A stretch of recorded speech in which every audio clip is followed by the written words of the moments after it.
Hey everyone, Talking Dave over here, the dorky talking black guy that's just trying to get by, and welcome to another edition of Comic Book Character Origins.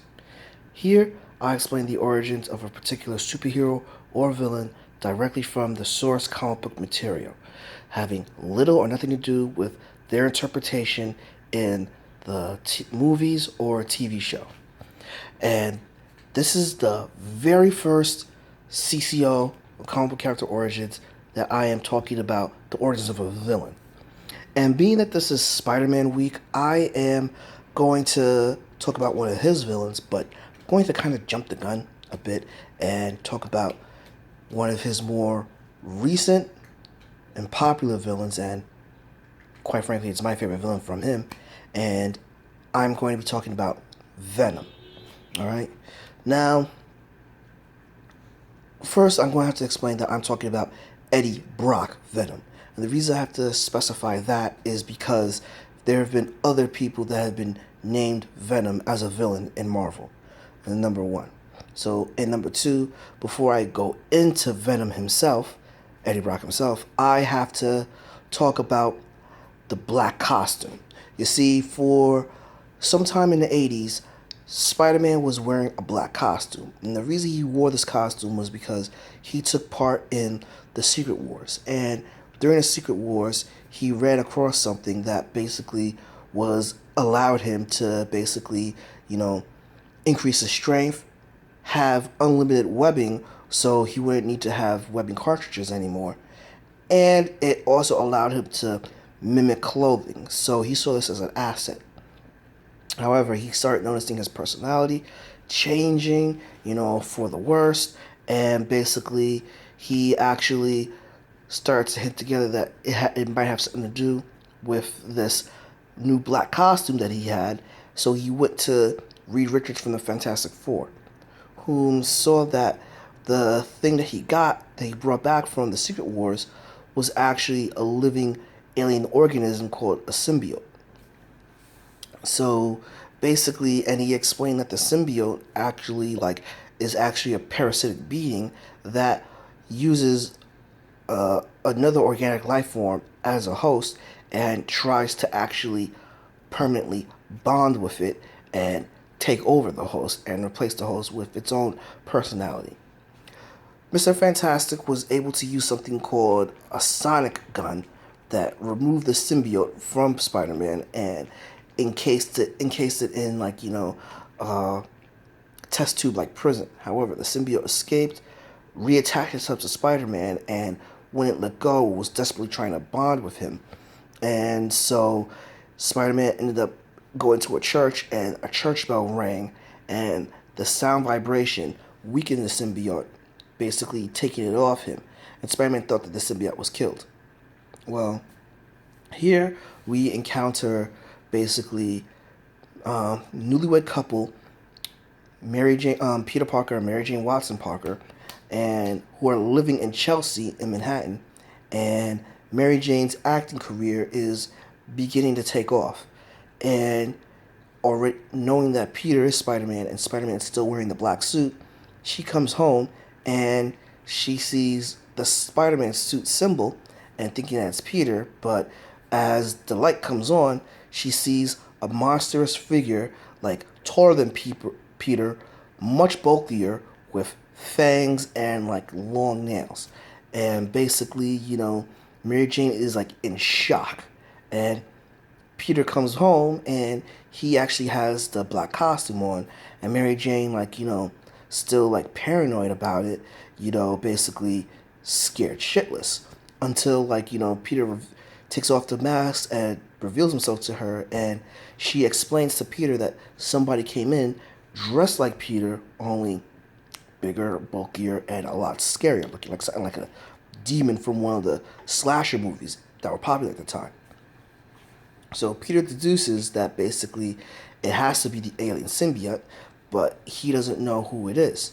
And basically, Mary Jane, uncomfortable with staying the night in staying in the apartment anymore, they decide to basically have Mary Jane stay in Aunt May's home in Queens at the time. Meanwhile, Peter goes back to you know, the Baxter building from the Fantastic Four, takes a sonic gun and everything, and he is like, just on patrol where he gets jumped by Venom and everything, and basically, uh, Venom takes him to his apartment and all, and then he reveals himself to be Eddie Brock, and Eddie Brock explains that he was a reporter for the rival of the Daily Bugle, which was the Daily Global, doing a story on a vigilante called the Sin Eater, who is actually mimicking the tactics of the Punisher. Only, unlike the Punisher, who was actually imprisoned at that time period, the Sin Eater was just on a huge rampage. Now, Eddie Brock actually was going by the claims of somebody who he considered a valuable source, who confessed that he was a Sin Eater. However, Spider-Man revealed that the real Sin Eater was at large, and the actual Sin Eater was a former cop. And Eddie Brock, discredited and disgraced, blamed all of his problems on Spider-Man, and basically developed a hatred for him, and went to that same church where the symbiote Peter Parker tried to kill the symbiote. Eddie Brock was actually in that church that same day, and it didn't bond with him, but it joined with Eddie Brock, and in time, they actually bonded together.